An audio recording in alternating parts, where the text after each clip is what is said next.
Tekanan darah tinggi ni sebenarnya lebih baik dijaga dari awal, bukan tunggu sampai kepala makin kerap berdenyut atau badan dah selalu bagi isyarat. Ramai yang masih anggap sakit kepala, leher tegang atau pening tu perkara biasa. Cuba tengok mak ayah hangpa atau mungkin diri sendiri. Selalu pegang kepala bila bangun pagi, leher rasa keras, cepat penat walaupun buat kerja ringan, kadang naik tangga sikit pun dah rasa berdebar. Itu antara tanda badan sedang beri isyarat yang tak patut dipandang ringan. Mula-mula kepala rasa berat je, lama-lama pening datang makin kerap. Tidur malam pun tak lena sebab badan rasa tak selesa. Nak fokus kerja susah. Dalam diam dia doa perlahan, "Ya Allah, legakanlah apa yang aku rasa ni." Sebagai anak, sampai bila nak tengok mak ayah asyik menahan rasa tak selesa setiap hari sebab ingat benda ni akan baik sendiri. Bila tekanan darah tak dijaga dengan baik, badan akan bekerja lebih kuat dan lama-kelamaan boleh menjejaskan keselesaan hidup. Sebab tu ramai pilih kapsul ombak damai sebagai ikhtiar harian. Ia diformulasikan dengan gabungan herba dewa lilit, ekstrak umbi bawang putih dan ekstrak daun zaitun untuk membantu menyokong tekanan darah yang sihat, melancarkan aliran darah dan membantu mengurangkan rasa kepala berat, pening serta leher yang tegang.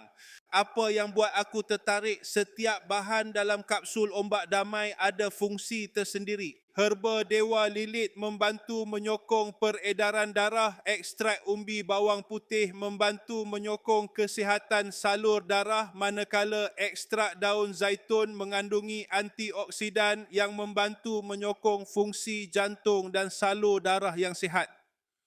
Amalkan ikut cara makan yang disyorkan secara konsisten. Ramai pengguna berkongsi mereka rasa badan lebih ringan, kepala kurang berat dan lebih selesa menjalani aktiviti harian selepas mengamalkannya. Yang bagusnya, kapsul ombak damai berasaskan herba. Klik beg kuning atau tekan link kat bawah, ambil set yang sesuai dan mula ikhtiar dari sekarang sebelum badan terus bagi isyarat yang lebih serius.